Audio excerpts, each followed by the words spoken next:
సంఘాలు చేస్తే అక్కడికి వెళ్ళి బీజేపీ వాళ్ళు జెండా పట్టుకుని నిలబడ్డారు. బీజేపీ హిందుత్వ ఎజెండా నుంచి పక్కెళ్ళిపోతున్నట్టు తెలంగాణలో చెక్ చేసుకోవాల్సి ఉంది సీరియస్ గా.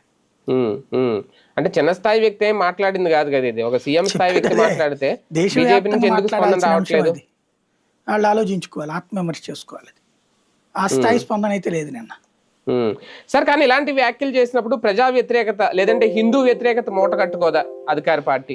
అది దేశంలో దౌర్భాగ్యం ఏంటంటే ముస్లింలకు సంబంధించి ప్రాబ్లం వస్తే మొత్తం ముస్లింలు తమకు ప్రాబ్లం క్రియేట్ చేసినోడికి వ్యతిరేకంగా ఓటేస్తారు. క్రైస్తవులు అట్లాగే చేస్తారు. హిందువులు కులం వేరు, మతం వర్గం వేరు, వర్ణం వేరు, మా నాయకుడు వేరు. కాబట్టి అదే ధైర్యం వీళ్ళకి, ఇట్లాంటి మాట్లాడే వాళ్ళకి. దేశవ్యాప్తంగా కూడా జరుగుతుంది అదే. అంటే క్షమాపణ చెప్పాలా లేదంటే తప్పు సరిదిద్దుకోవాలా రేవంత్? కవరేజ్ చెప్పలేదు, లేదు ఇంకెలా వదిలేస్తే ఆయన క్షమాపణ చెప్పడు, కాకపోతే వివరణ ఇచ్చేసాడు. ఇక అక్కడితో సర్దుకోవాలి మనకి అంతే.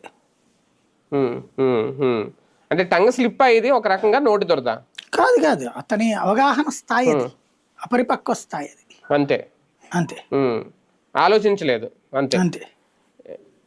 హిందువుల మనోభావాలు దెబ్బతింటాయన్న ఆలోచన అయితే ఒక సీఎం గా చేయలేకపోయారా? అంతే. Right right. చూద్దాం మొత్తానికి రేవంత్ రెడ్డి చేసిన వ్యాఖ్యలు ఏవైతే ఉన్నాయో, ముఖ్యమంత్రి స్థాయిలో ఉన్న వ్యక్తి ఎంతవరకు కరెక్ట్గా మాట్లాడడం, హిందువులు అయితే ఖచ్చితంగా వీటిని యాక్సెప్ట్ చేయలేకపోతున్నారు. అంటే ఉదాహరణలుగా ఎగ్జాంపుల్గా హిందూ దేవుళ్ళు